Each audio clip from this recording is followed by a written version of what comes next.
Der var sådan en mand, der sådan sagde, at jeg vil gerne have min suppe med ekstra kæft, chili og du bryder bare con herind. carne. Så sagde jeg bare, det skal du nok få. Og så skid jeg i tønden. Og bagefter så gav han mig ekstra drikkepenge, fordi jeg godt kunne lide maden. Du lavede ikke lort i vores suppe, vel? Selvfølgelig gjorde jeg det. Det sætter jo smag. Jeg kan godt smage den lortede smag nu. Godt. Tigerdame, må jeg gerne få lidt af dit mad? Det her lugter og smager af pis.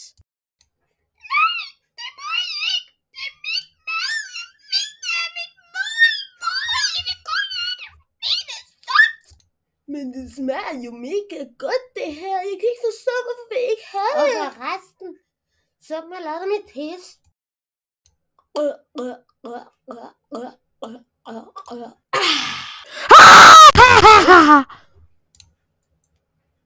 Nå, du ligner bare helt vildt meget Shifu. Nej, vent. Jeg blev lavet om til Fifu. Men fuck er I? Altså, skrid ud af min stue! Jeg er nødt til at gå. Jeg er nødt til at tørre ham der gamle pensionist røv. Røv.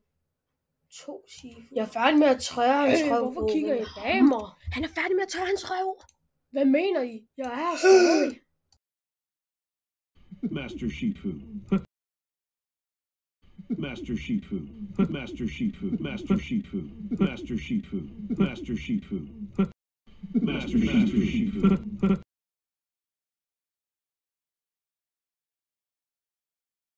Master Shifu.